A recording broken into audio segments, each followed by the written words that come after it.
2026 북중미 월드컵 본선 진출을 위한 아시아 최종 예선이 이제 2경기 남은 상황에서 대한민국의 9번째 경기가 이라크에서 열리게 되었습니다. 낮 기온이 40도가 훌쩍 넘는 이라크 바스라에서 경기하게 되는데 현지 기준으로도 밤 9시가 넘는 시간에 경기를 하게 됩니다. 그나마 경기 시작 시점의 기온이 31도입니다. 습도는 거의 없기 때문에 경기를 하기에는 큰 문제는 없습니다. 한국은 B조에서 2위로 내려앉은 상황입니다. 요르단이 오만과의 경기에서 3대0 대승을 거두면서 승점이 16점으로 동점이 되었고 골 득실에 밀려서 지금 2위가 된 것입니다. 현재 대한민국이 월드컵 본선에 진출을 못할 거라고 예상하는 경우는 거의 0%라고 해도 과언이 아닐 것입니다.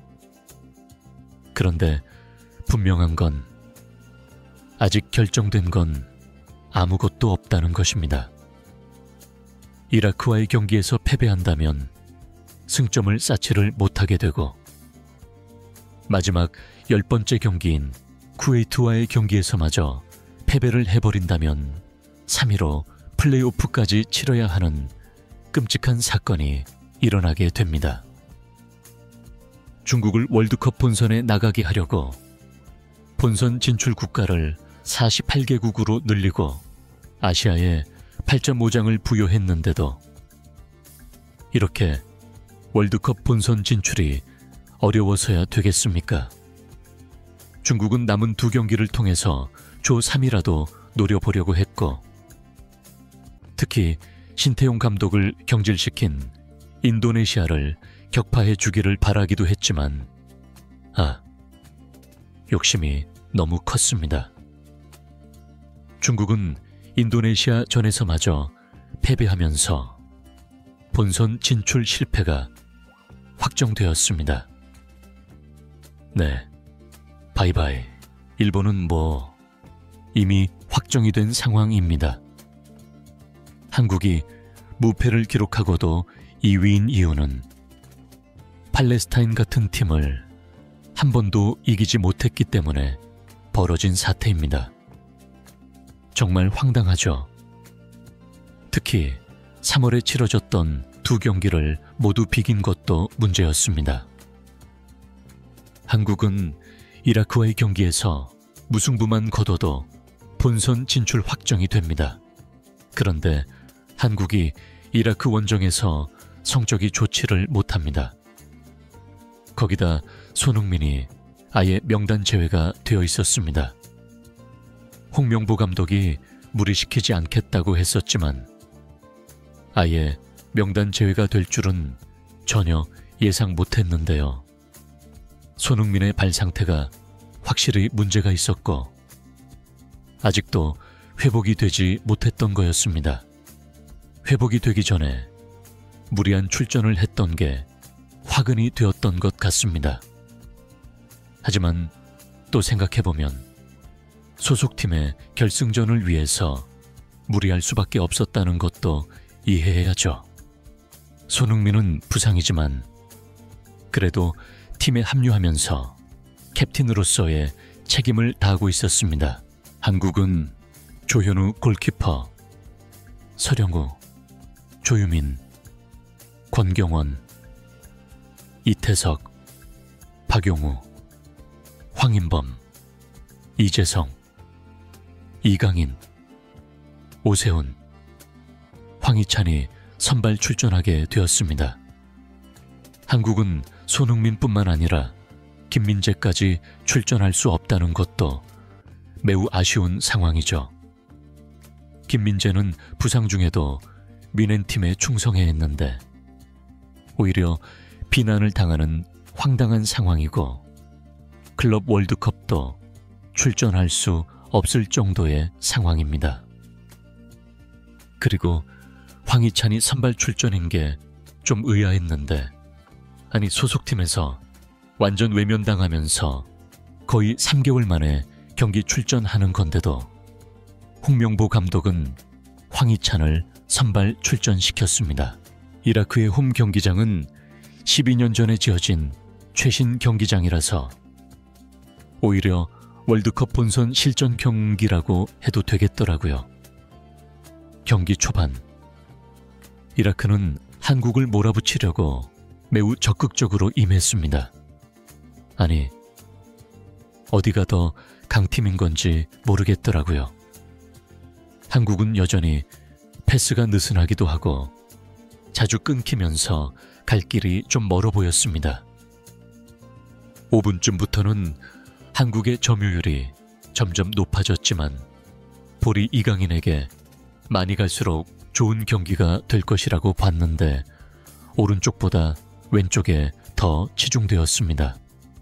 문제는 황희찬이 진짜 너무 투박하다는 거죠.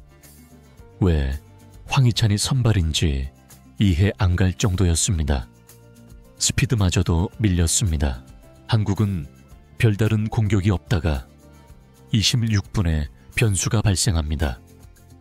이라크 공격수가 조유민과의 경합 중에 발을 높이 들었고 조유민의 얼굴을 긁어버리면서 경고를 받게 되었습니다.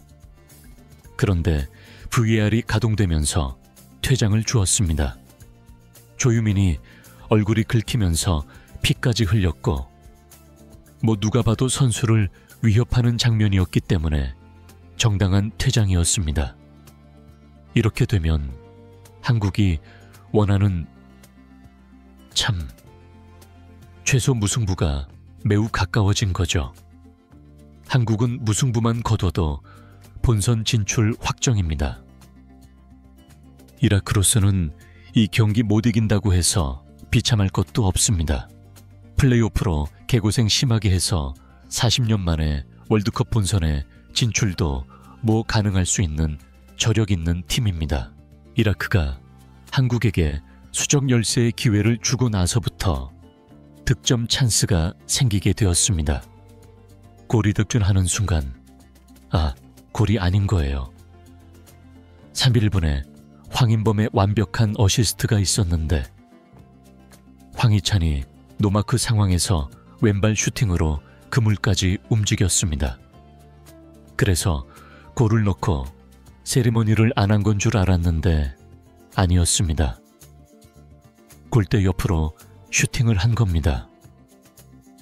30분에는 프리킥 상황에서 이강인의 가마차는 크로스가 완벽하게 배달이 되었고 국대 헤더 에이스 이재성에게 찬스가 왔는데 골대를 맞고 튕겨져 나와 버렸습니다. 정말 아쉬웠죠. 그리고 전반 종료 직전에 이강인이 마음먹고 중거리 슈팅을 했는데 이마저도 골대를 맞으면서 퀄리티 높은 슈팅 찬스들이 결과를 만들지 못했습니다. 박용우의 중거리 슛도 나쁘진 않았는데 골키퍼 정면으로 찬 걸 잘 찼다고 하긴 좀 그렇잖아요. 과정 자체는 그리 흥미롭지 못했지만 슈팅 찬스들은 퀄리티가 높았습니다. 한 골이라도 나왔다면 달랐겠죠. 기억해야 할 것은 한국은 지금 10명과 싸우는데도 한 골도 못 넣었다는 거. 네, 질책받아 마땅하죠. 홍명보 감독은 후반전에 경고를 받았던 박용우를 빼고 K리그에서 좋은 활약을 하고 있는 김진규를 투입시켰습니다. 이라크가 더 많이 뛰었기 때문에 체력적으로 더 불리한 상황이죠. 김진규는 3년 만에 국가대표 발탁이었는데 홍명보 감독이 뭔가를 봤나 봅니다. 경기는 한국이 완전히 주도했습니다. 너무 당연한 말이죠. 김진규가 들어오고 중앙에서 패스 플레이가 제대로 이루어지면서 이라크를 더욱 힘들게 했습니다. 경기는 점점 황희찬 쪽은 활용도가 거의 없었습니다. 후반 15분까지도 골리앗 상황. 사실 이라크 입장에서는 무승부나 패배나 별로 달라질 게 없습니다. 승리만이 그나마 2위에 오를 수도 있는 기회를 얻는 거였죠. 그래서 지키는 게 아닌 사력을 다한 이라크였습니다. 홍명보 감독은 후반 15분에 선수들을 교체했습니다.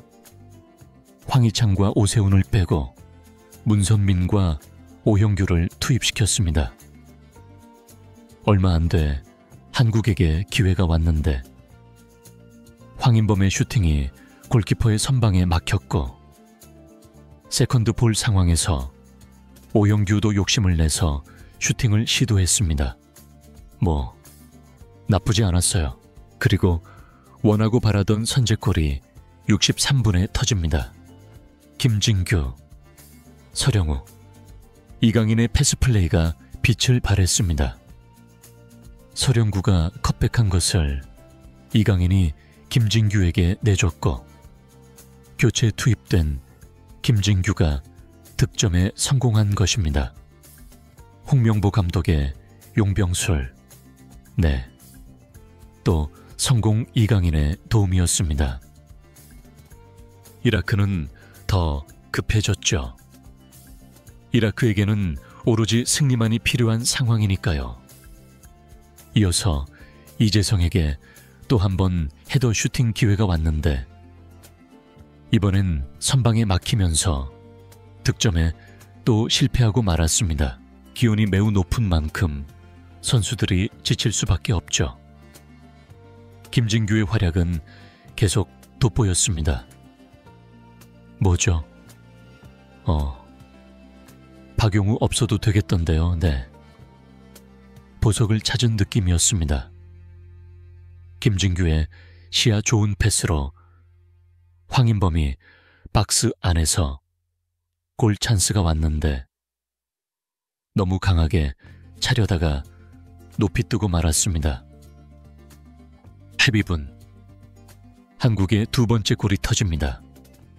황인범이 중앙에서 페에노르트의 에이스다운 능력을 유감없이 발휘하는 턴과 함께 곧바로 스루 패스를 연결했고 이를 교체로 투입된 오형유가 마무리 지으며 쐐기골을 터뜨렸습니다. 2대0, 상대 퇴장이 있었지만 어쨌든 2대0, 한국의 11회 연속 월드컵 본선 진출이 확정되었습니다. 이렇게 되면 최종전은 그냥 편안하게 보면 되겠네요. 이라크 팬들의 응원이 매우 격하다 보니까 괜히 겁이 나더라고요. 이라크 팬들은 열받은 상황인데 이라크 한 팬이 경기장에 난입해서 경기까지 끊어먹고 관중들이 노려보는데 그 친구 진짜 매장당할 수 있겠더라고요. 월드컵 최종 예선이 뭔가 좀 싱거운데요. 자, 여러분, 한국 월드컵 본선 진출 확정됐습니다.